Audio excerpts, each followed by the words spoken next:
A very good evening to all the participants present here today and a warm welcome to our respected speaker, Dr. Swagata Basu, and Madam Principal, Professor Shuli Sarkar.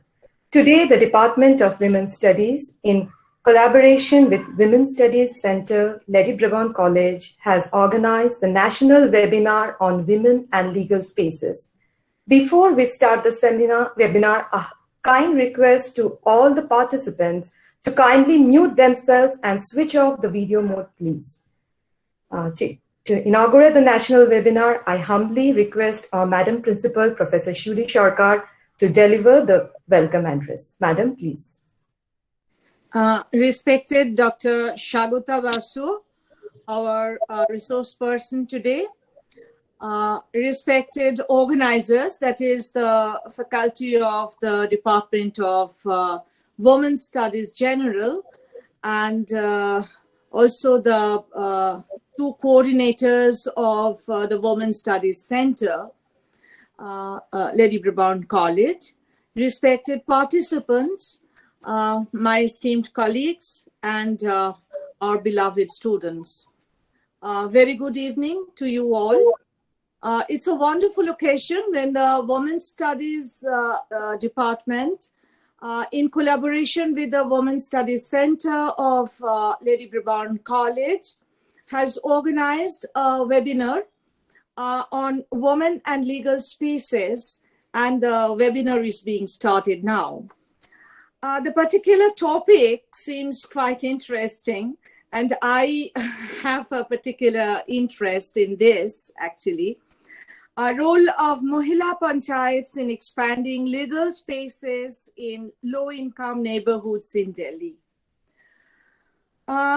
It is quite interesting to note that as a result of poor health, education, and occupation among our women, the position of women inside the family is significantly weak or dormant.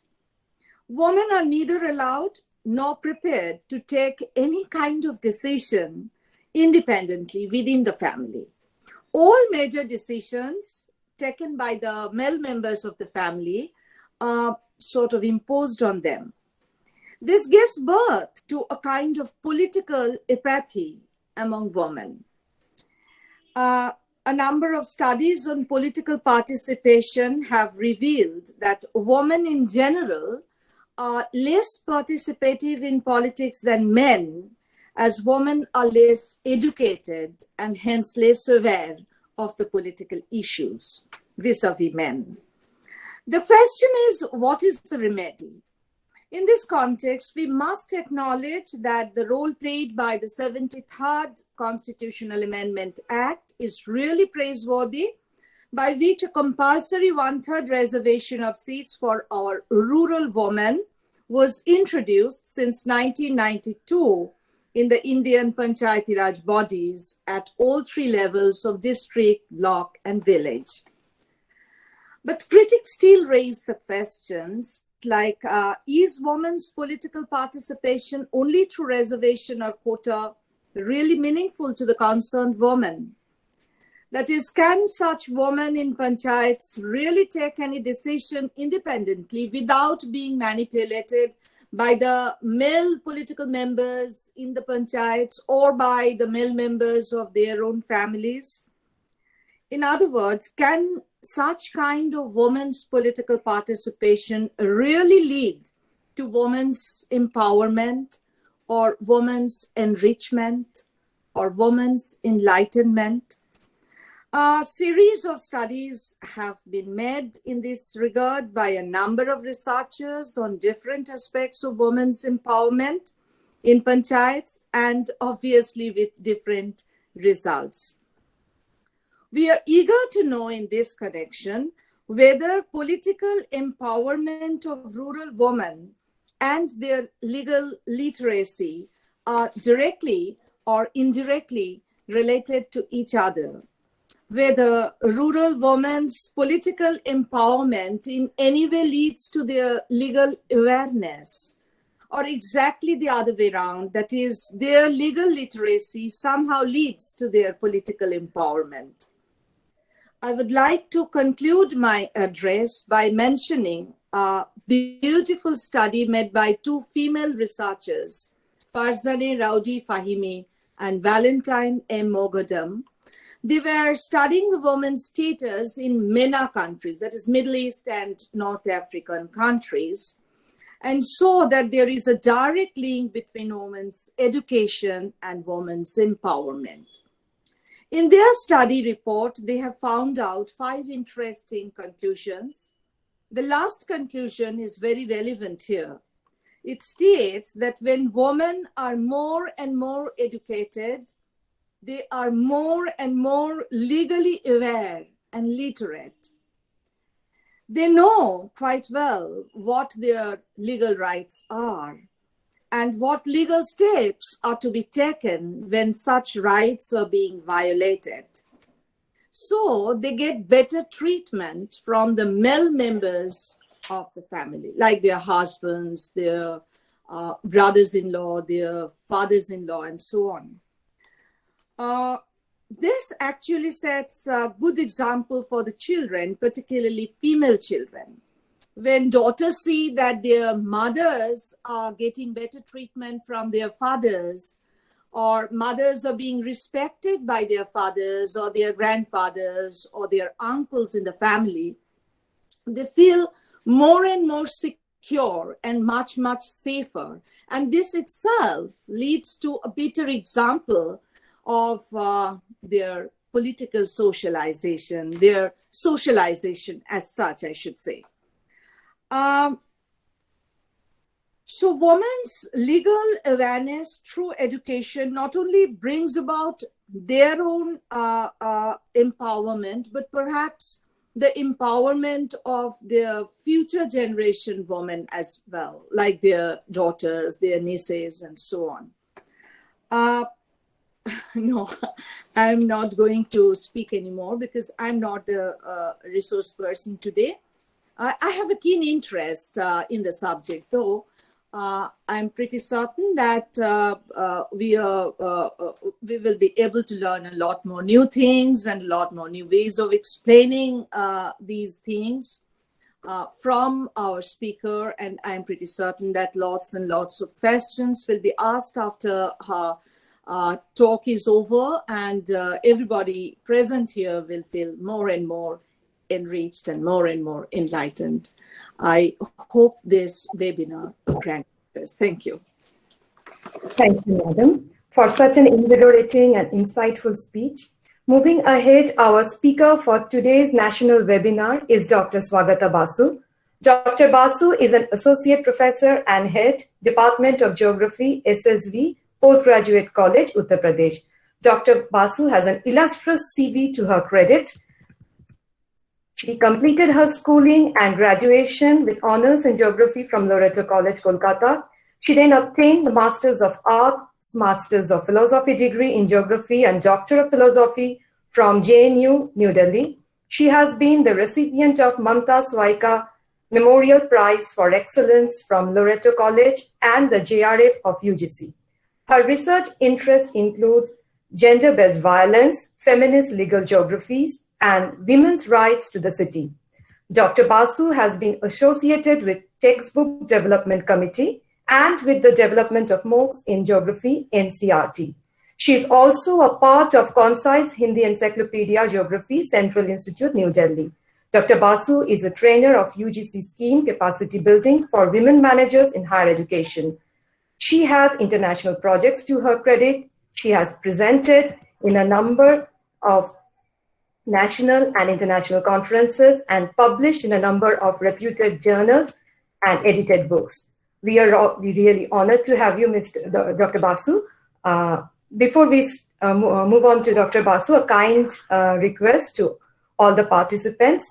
Please keep yourself on the mute mode and please keep the video mode off. Without much delay, over to Dr. Basu. Thank you very much for the general introduction, and thank you, Madam Principal, for such a wonderful introduction.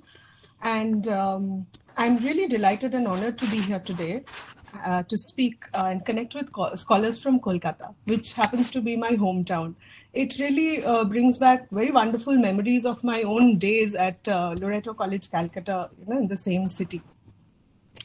So may I now begin presenting the screen? So the topic, as you all know, is the role of Mahila Panchayats in expanding legal spaces in the low-income neighborhoods of Delhi. And let me clarify that I am not a legal expert, and I simply look into the speciality of law. For that, there are a couple of theoretical postulations that I refer to while grounding this research work. So the foremost is that legal geography is not a subdiscipline.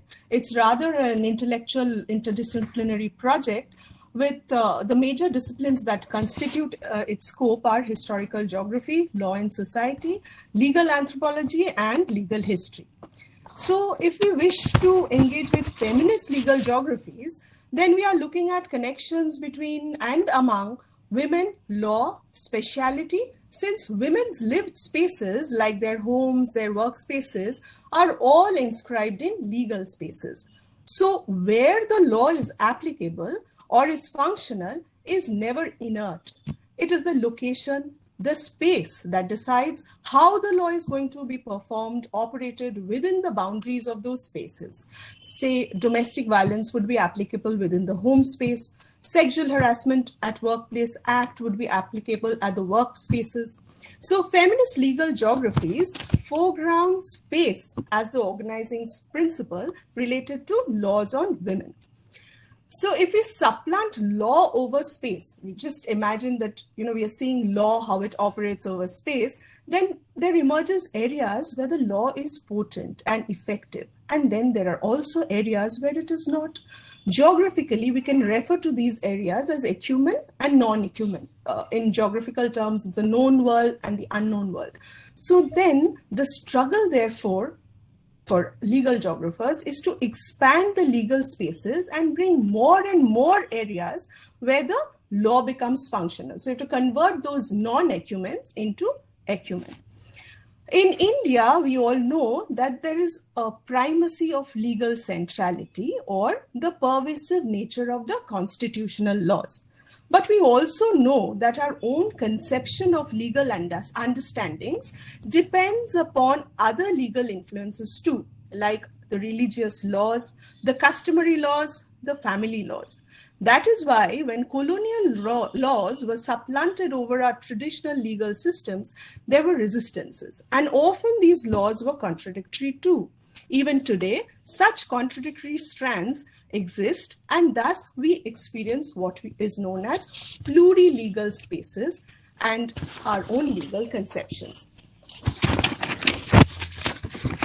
So it has been documented by elite women who have been encountering with legal institutions like the police, the courts, the work of Rinki Roy Bhattacharya, Rukmini Sen, Flavia Agnes. They have written that while pursuing with the legal system, they realize that law floats over the everyday, which means that it offers no support to the everyday struggles of a woman goes through, say in case when filing a divorce suit. Relatives, friends, families all turn hostile. And how does one carry on? So if it is the case with elite women, how would women from low-income neighborhoods leak out to legal structures, to courts, to police stations? Moreover, who's going to tell them about the existence of the legal provisions for a violence-free home? Because in this presentation, we deal with focus on domestic violence. It is due to this reason that the Delhi Commission of Women set up Mahila Panchayats in low-income neighborhoods in Delhi in partnership with NGOs that were already working on issues of gender-based violence in those low-income neighborhoods. So in Delhi, these Mahila Panchayats or the women's courts have been functional for more than 30 years. Now, the structure of Mahila Panchayat comprises of paralegal workers who do not have degrees in law, but are trained in those laws that relate to women's rights, family, and the household. And then there are members and volunteers. The significant fact of the matter is that all the office bearers of the Panchayat belong to the same neighborhood space and are from somewhat similar economic class. Their functions are organizing gully meetings. In the Kolkata parlance, we can say golite meeting kora, weekly panchayats where they arbitrate cases of domestic violence, and organize follow-up visits to the homes of those women who had complained to check if the home is still violence-free or violence has re-erupted in those homes. So this is the picture of the neighborhood to give you a basic sense of the people and the place where the Mahila Panchayats operate. So, and this is one of those Wednesday Mahila Panchayat meetings going on. So this is how the space looks like, the Panchayat, and these are the women. The ones sitting across the table are the punches, and there are the other members who sit around. Now, if you talk about the new law, Protection of Women Against Domestic Violence Act 2005, this is a new and a progressive law.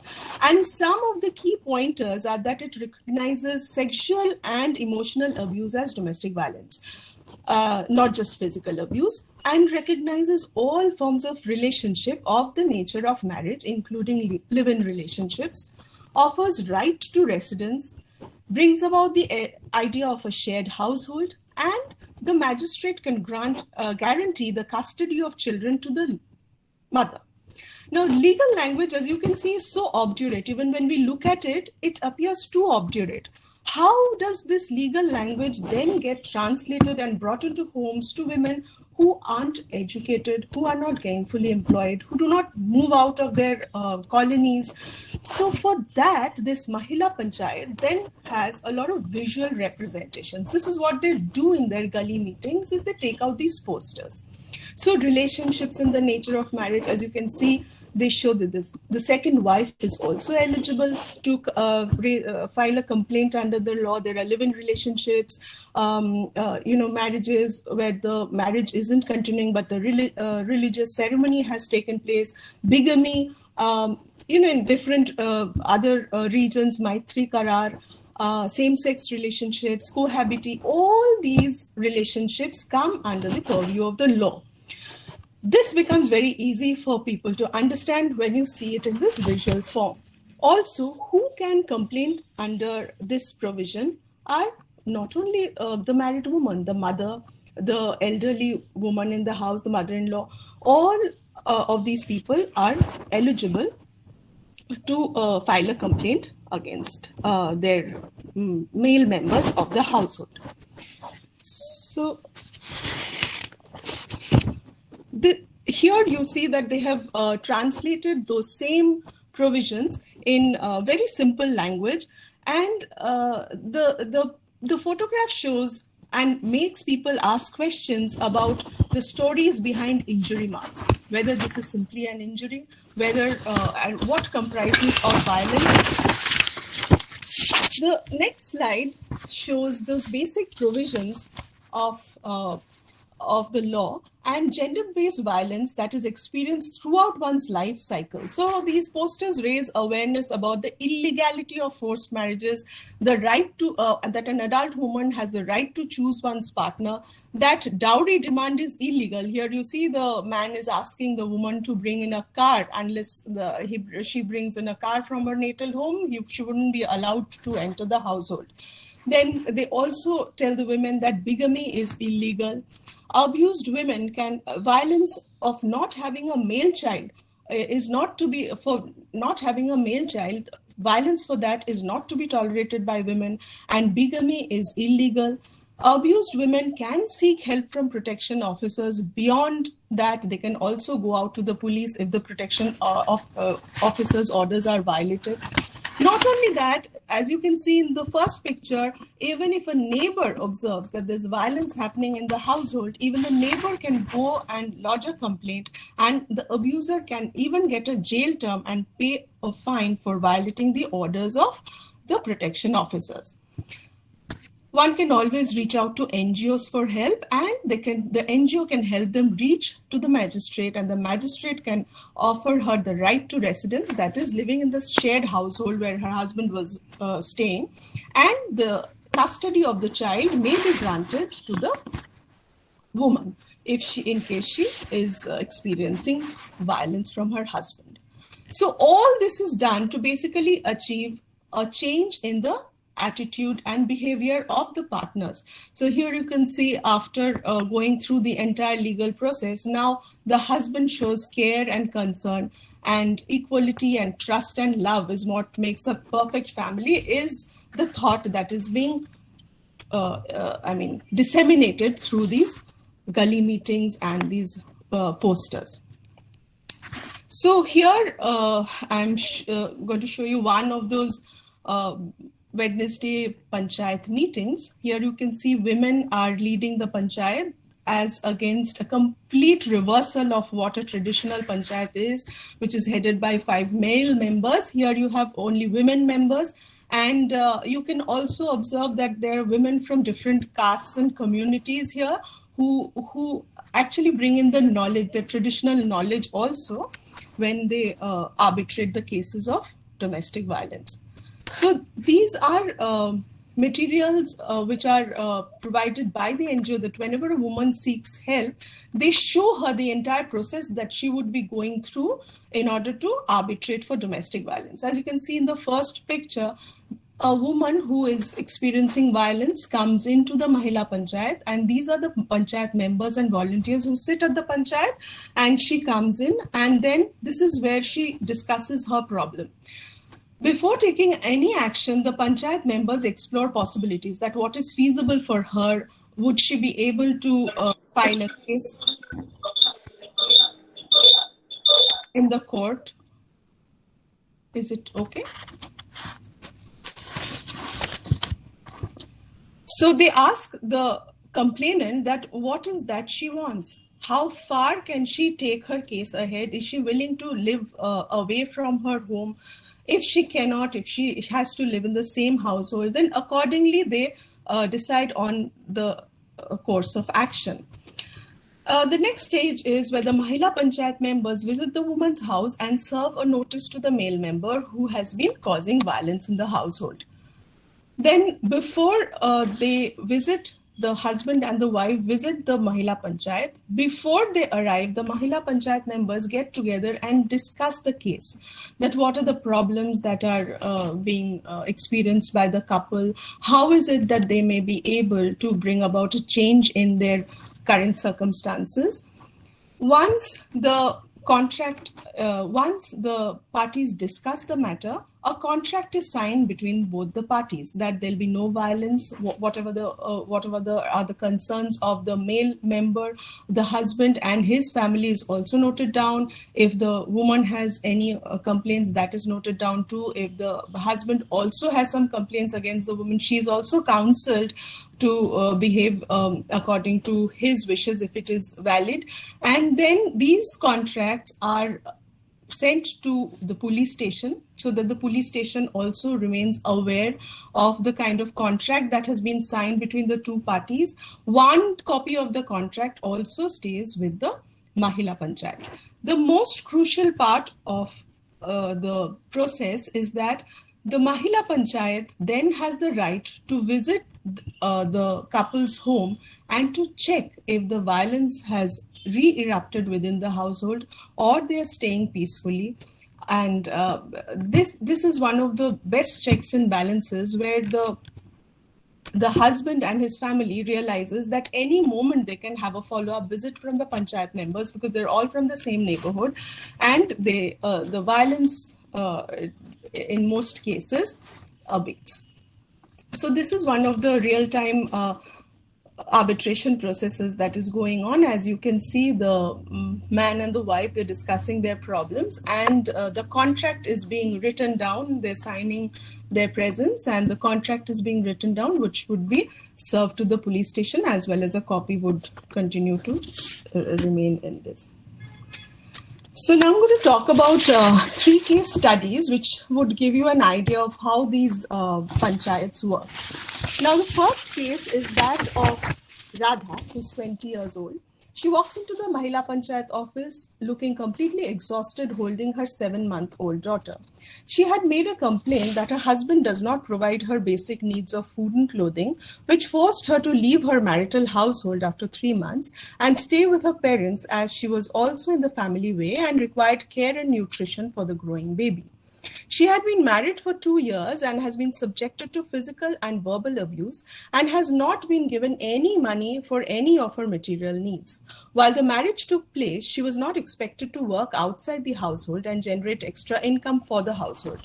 Today, her husband and family complains of not being able to make ends meet in Delhi and feels that the only way for the couple to live together is to go back to his ancestral village in Aligarh, Uttar Pradesh. The Panchayat members first verified from the complainant's husband whether he had really not paid any money for his wife's requirements, and he was reprimanded for his behavior. The Panchayat members then asked him about his work and income, and he revealed that being a labourer, he earns up to rupees 200 a day, or say 6,000 rupees a month. The members of the Panchayat then very skillfully inquired about his expenditure, which was noted down as rupees 1250 for rent per month, and he would spend rupees 50 on his food. And since he walks to his work, he doesn't need any money on conveyance. So they have been, since they've been living apart for the past 1 year, the Panchayat members are quick to ask him why had he not taken care of his wife's needs with the balance income. As the complainant's husband tried to retort that he wouldn't do that if she stays at her natal home, the Panchayat members then asked him whether he had saved the money which he had not given to his wife, and if he hadn't, then where is he spending all the money? The Panchayat members exhibit their better comprehension of ground realities when they decided that the complainant should not be forced to stay in her husband's ancestral village near Aligarh, arguing that a girl brought up in Delhi would find it extremely difficult to stay in the village.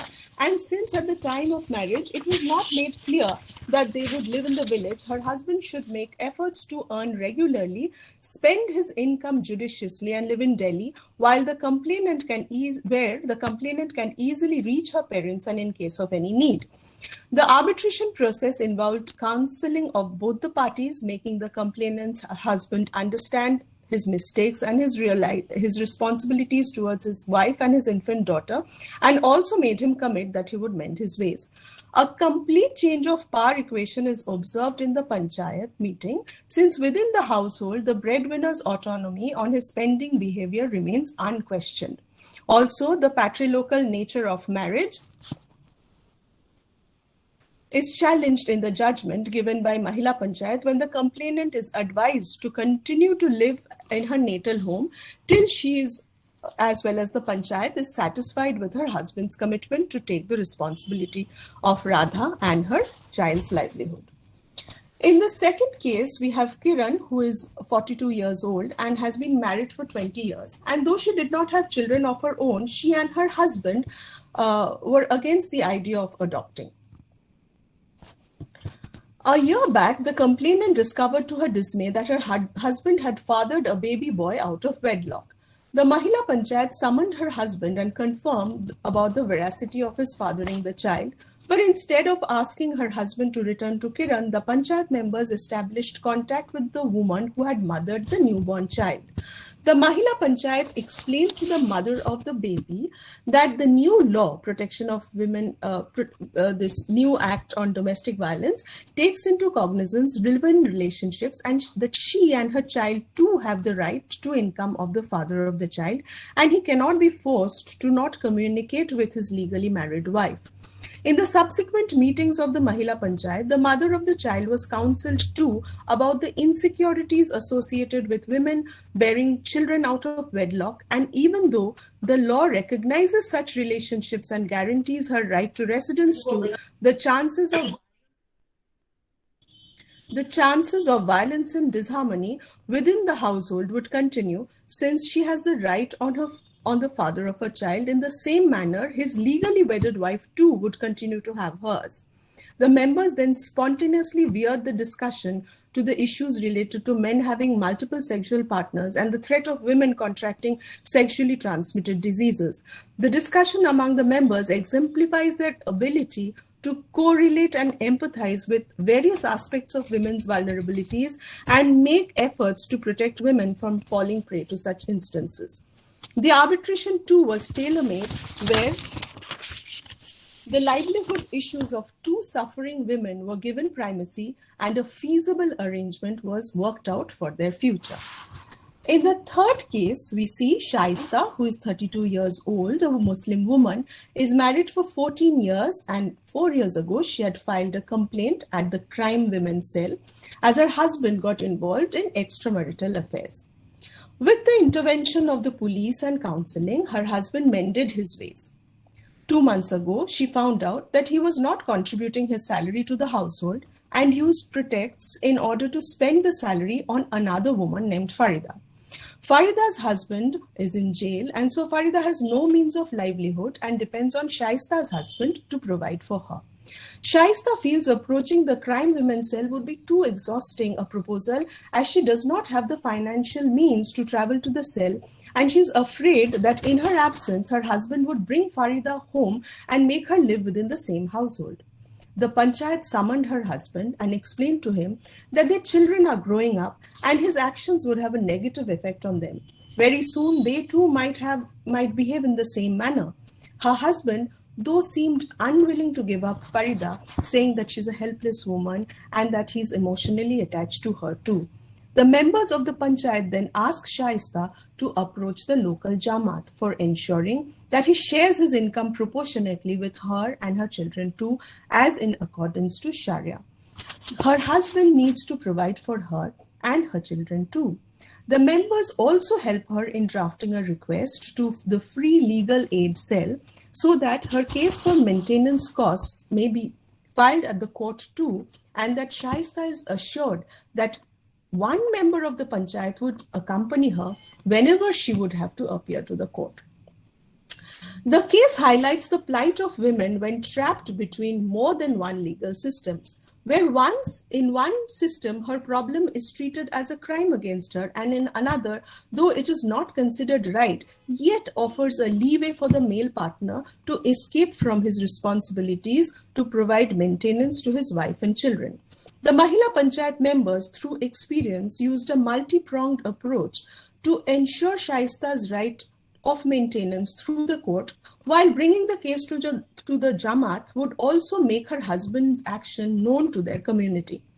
The Panchayat members also adopt multiple techniques to make sense of the various realms of law in order to make a positive difference in the affected women's life.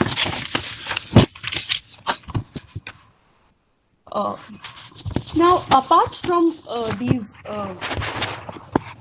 arbitration cases, they use a lot of visual representations of conjugal life to expand their legal spaces, knowing, telling them what is right, what is wrong.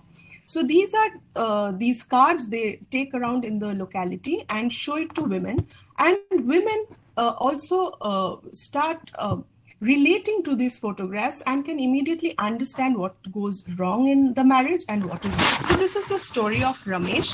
As you can see, Ramesh works at a carpentry shop, and then he gets married, and they appear to be happily married.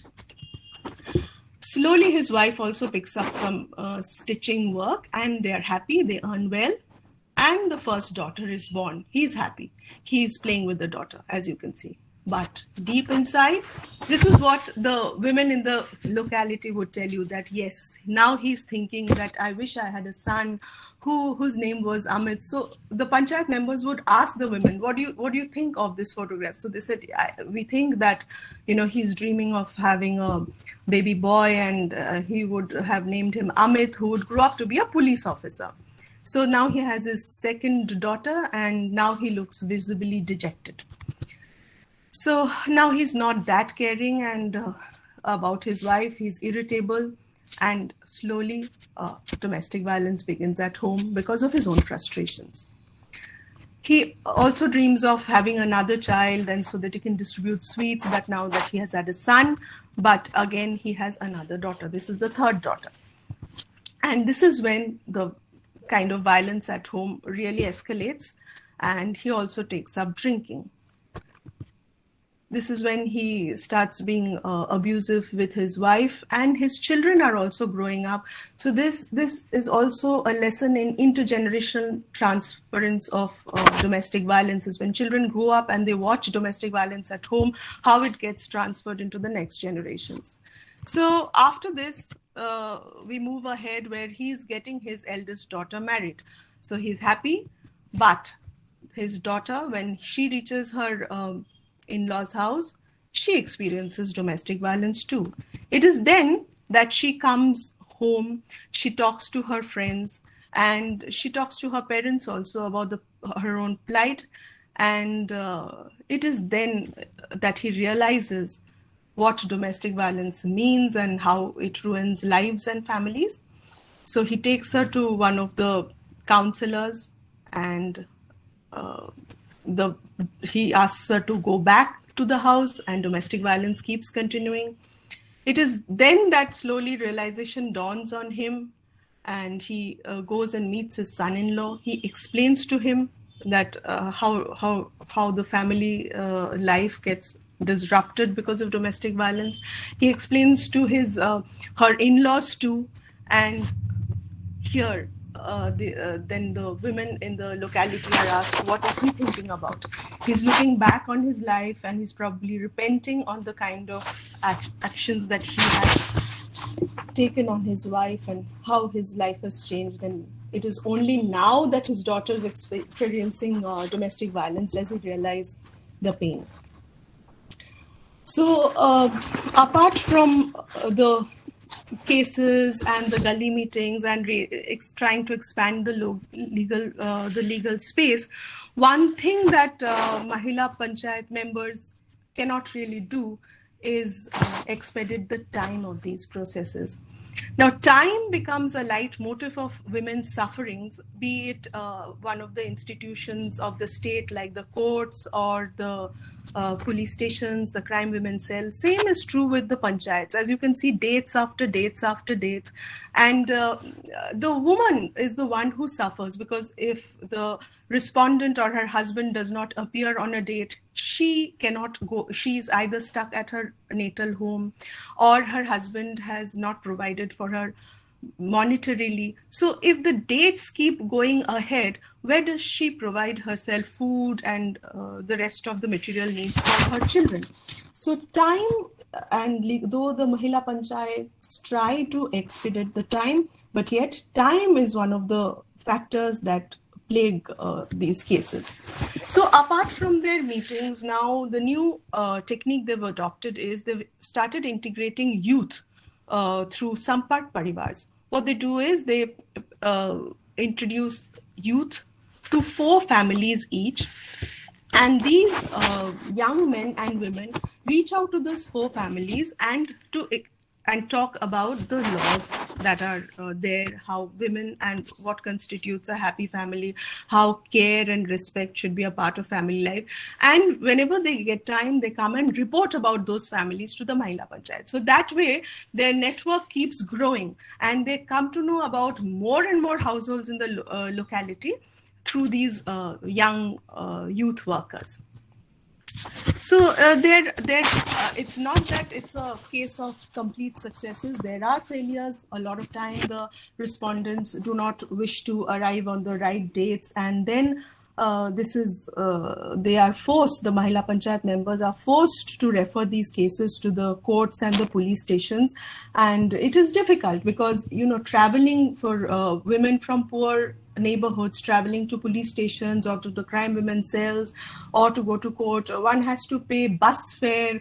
If they're working as a laborer or as a domestic help in some household, not going to work for one day would also mean losing the day's wage. So, and they are quite effective when it is about return of Stridhan, but sometimes when the respondents are completely recalcitrant of such nature, it becomes very difficult for the Mahila Panchayat members to reach a solution. But there's no denying the fact that there's a complete transformation within the neighborhood space, and this Mahila Panchayat has tremendous transformative powers in these low-income neighborhoods, because these newly created legal space help law enter zones of non-acumen and helps in law becoming potent and applicable in areas where people wouldn't have had known about the law. Even if they would have known, they would have had no means to resort or take recourse to law. With this, probably I can end my presentation.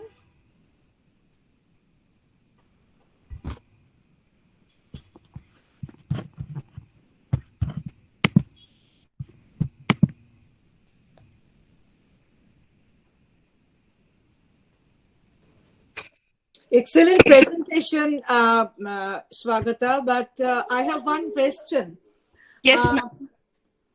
I have very minutely listened to you, and I have found it to be very, very interesting, no doubt about it. I was just wondering what actually has led to the empowerment of these children, these empowerment of these women. Women who are the members of Mahila Panchayats or female-headed Panchayats, basically, their education or their being members of some political bodies. What do you think? Because we all know that only by being members of political bodies, you cannot proceed much. Unless and until you have a certain level of education, it's not always possible for you to be aware of your own rights, to be aware of when such rights are violated, to be aware of what steps are to be taken when such rights are violated. These are all, legal things, and to have some idea about it, you need some, level of education. So if suppose the Mahila Panchayat members, they are all only members by virtue of reservation only. Say, they don't have any other kind of political training, they don't have any other kind of political education, they don't have any kind of education as such. They just by virtue of reservation, they acquired the political seats of panchayats. In that case, can they really acquire some legal kind of alertness or literacy so that they can also help members of the vicinity, women members of the vicinity? What do you think? Their education or their being members of political bodies? Thank you very much, ma'am. That was a very interesting observation. Now, these panchayats, madam, they are mock panchayats. They do not have any political sanction. They have been sponsored by the Delhi Commission for Women through NGOs which have been working in these colonies for, many years, like 30, 40 years. This is when the second wave of women's movement in India was taking place. The cases of Delhi and Kolkata were at the forefront of these bride burning cases and dowry cases. Right. So it was since then that these NGOs have been working very effectively in these areas, and they had a lot of volunteers from the same, you can't operate in a locality when you don't have volunteers from the same very locality.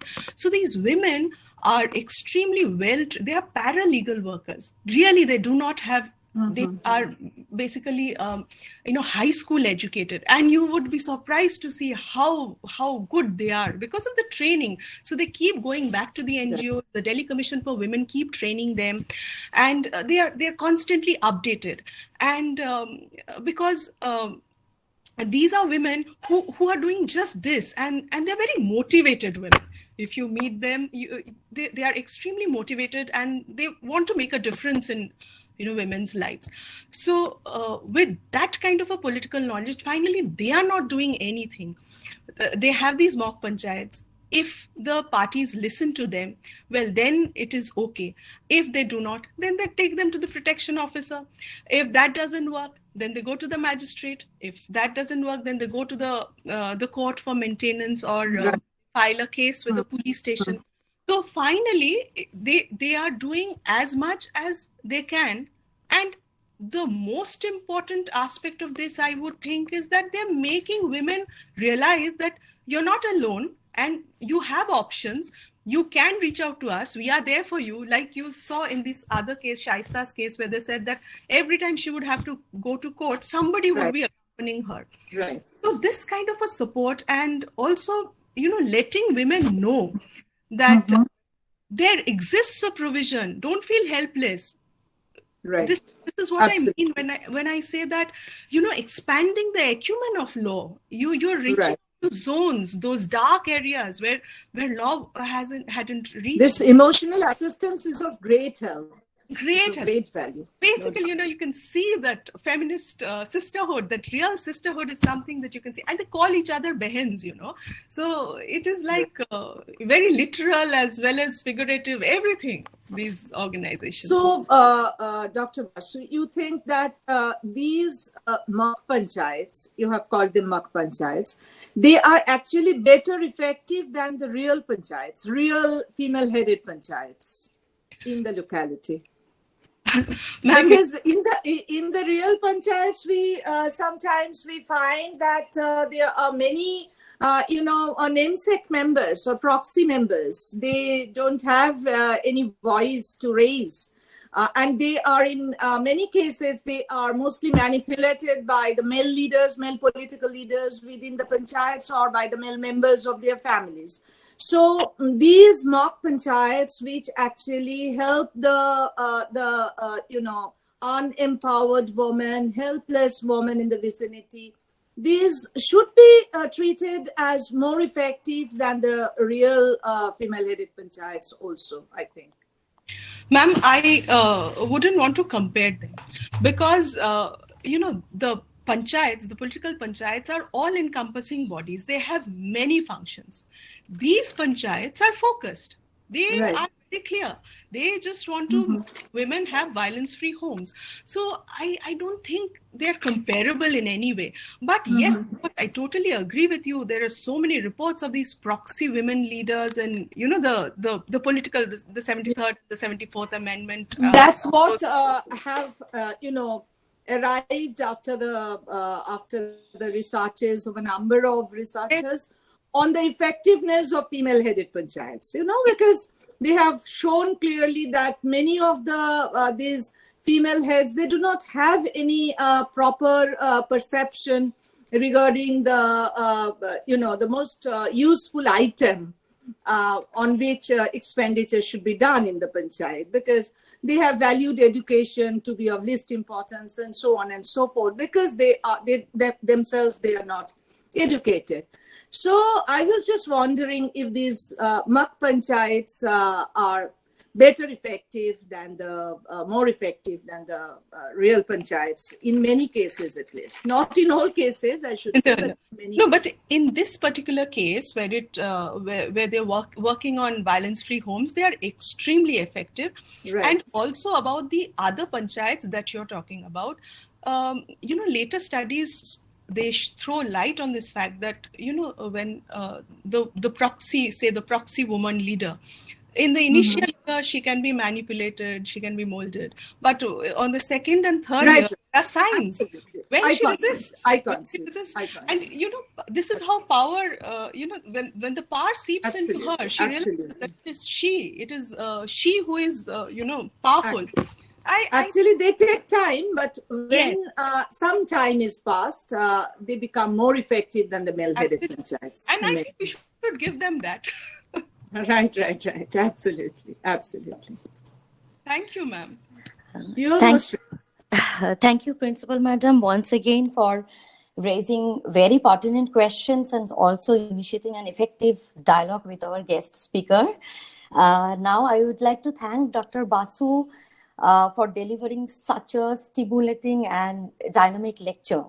On behalf of the Department of Women's Studies, I would like to express My heartfelt gratitude for enlightening us with your theoretically grounded, picturesque presentation filled with pungent information and reflective analysis. Hope your speech inspires the academic fraternity to dream more, learn more, do more, and become more. We have already received many questions and observations. We will appreciate, Dr. Basu, if you address some of these, since we have to finish within the stipulated time. I'm just reading out the questions out the observation. The first one by Manpreet Kaur. She has written, "Good evening. I would like to comment that domestic violence has its root in patriarchy. It is the mentality that patriarchal society holds and passes on to generation after generation through the process of socialization. The secondary position of women to men is been internalized into the brain of men and women by family and other institutions of society." Dr. Basu, would you like to share your observation, or would you like to comment on her observation? Oh, yes, absolutely. I think I agree with everything she has said, because, and this is what I've been saying, our own conception of right and wrong is completely constructed by not just the constitutional law or probably the legal rights that we have. It's the family, the community, the religious laws, everything put together defines our sense of who we are. So it is not easy to become a rights-bearing subject where you're simply you want to.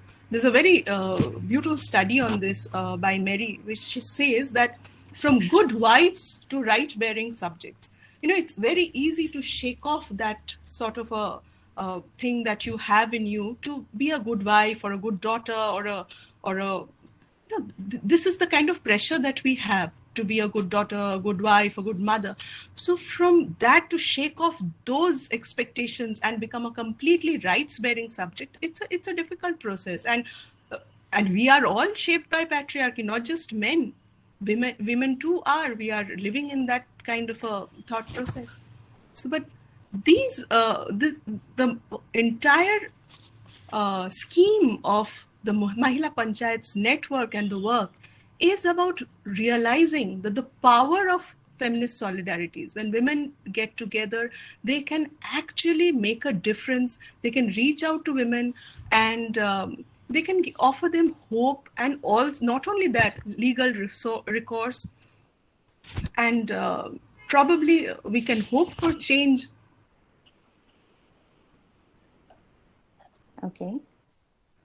Okay, Dr. Basu, thank you so much.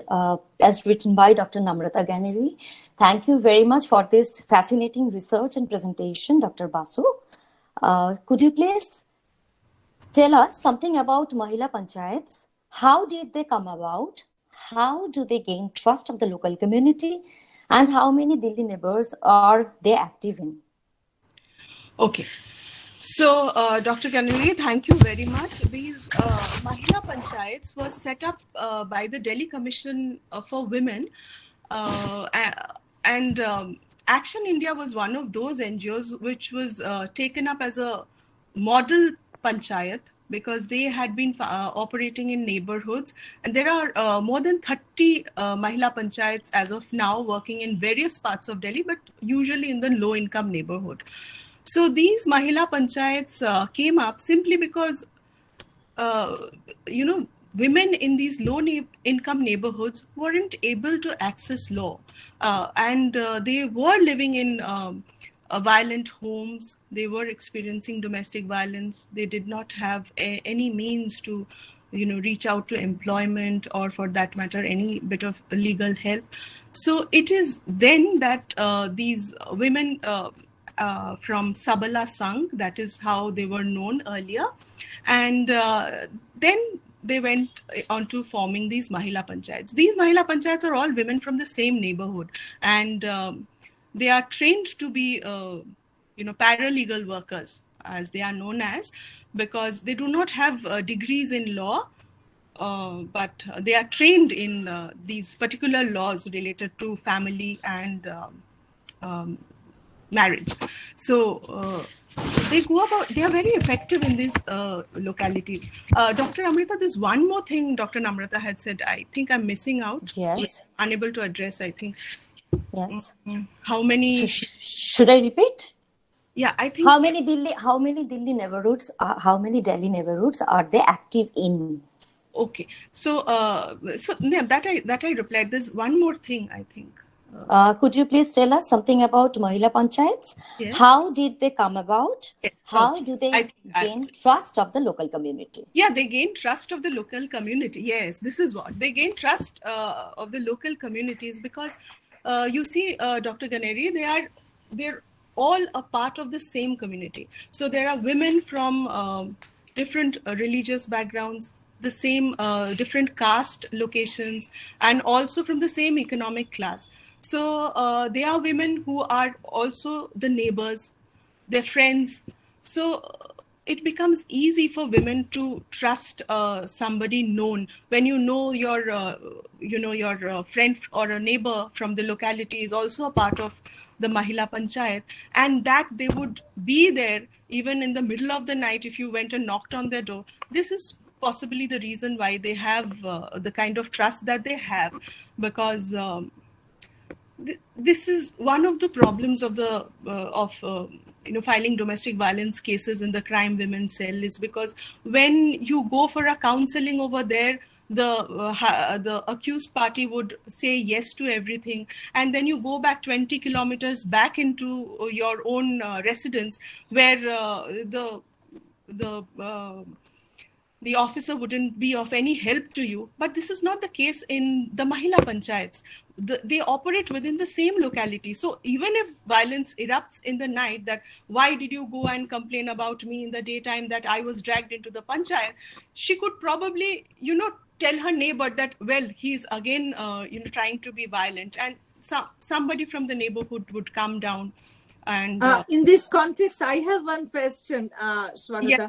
Yes. I was just wondering, do they belong to the same socioeconomic group also? Because sometimes one neighbor cannot trust another if the two do not belong to the same socioeconomic, group. Because this is very important. If my, demands, my situation,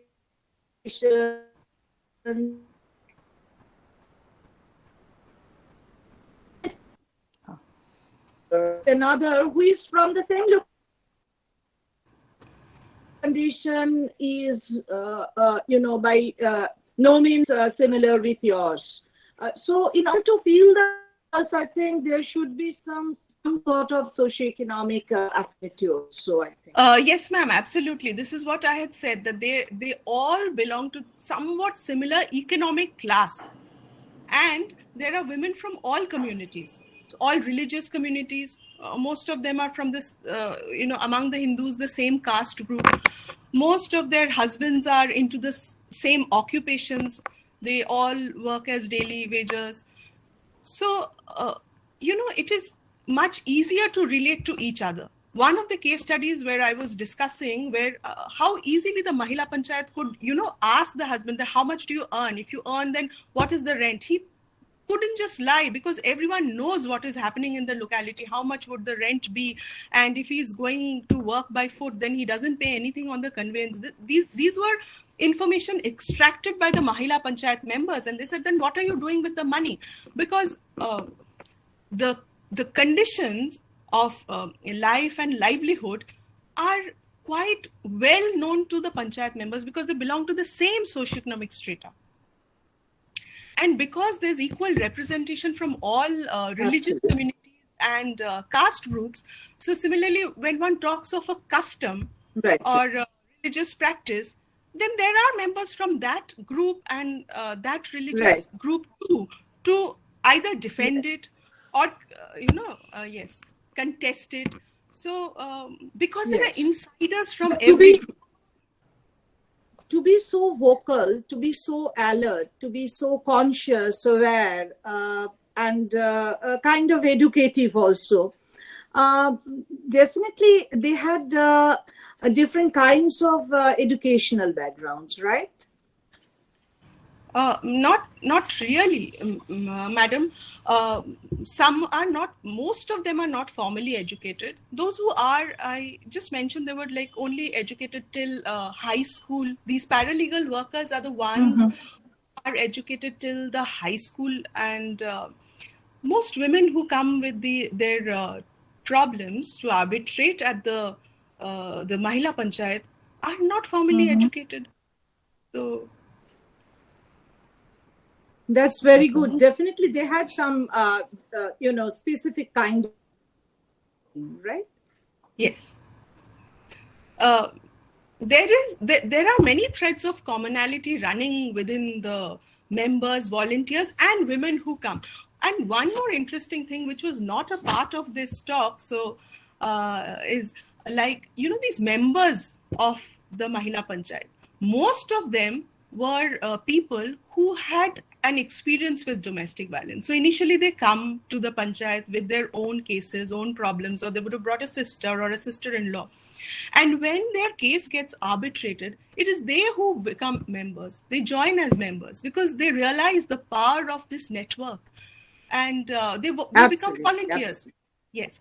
So absolutely. When I talk to these, that is of course a different aspect of this study altogether, is when I talk to the Mahila Panchayat members, the volunteers, that what inspires you to be here.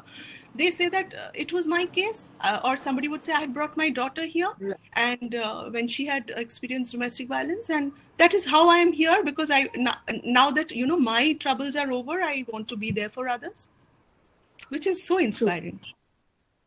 That's very inspiring, no doubt about it. Dr. Basu, there are two more questions. One by Anindita Datta. Are there cases where going to the police hasn't helped, but subsequently Mahila Panchayat members were able to? Yes, Dr. Datta, this is a little difficult question. There have been cases where the Mahila Panchayat has not been effective in bringing about much change in the domestic violence or within the household, because the husband has been very obdurate, and then going to the police station has kind of helped. But in the later part, when going to the police station is a one-time affair, and the policeman would threaten him and threaten him to take him to court or file a case or something of that sort. So there the violence ends for a short while. When they are back in their household, it is then that the violence starts slowly erupting. Now, at that point, the role of Mahila Panchayats come in, because they are already aware of the case and they know that they have been visiting the police station.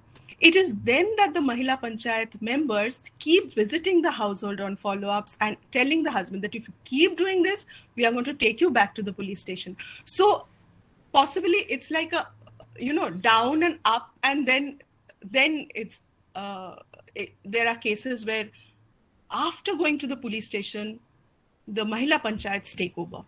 It is they who then, ensure that the violence doesn't erupt into the household. Okay. Shomana Metro, she has written a question for you. Can we say that everything that we have discussed essentially points to the absolute need for giving women agency and power that they have been denied for so long, so that they can push for change and make a difference to this patriarchal structure? Oh, absolutely. Completely agree with that. Agency and agential capacities are the only means probably to make a difference in this state of affairs women are in. Thank you, Dr. Basu, once again for this wonderful presentation. Now I would like to request Dr. Parna Ghosh, TCS and Coordinator of Women's Studies Center, Lady Brabourne College, to deliver the vote of thanks. Over to Dr. Parna Ghosh.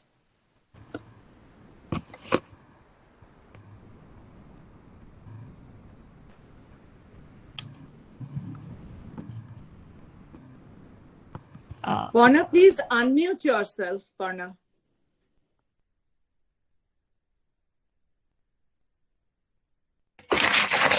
Right. Thank you, Amrita. It is my proud privilege to propose a vote of thanks. At the very outset, I would like to thank our speaker, Dr. Swagata Basu, for an informative and very, very insightful presentation.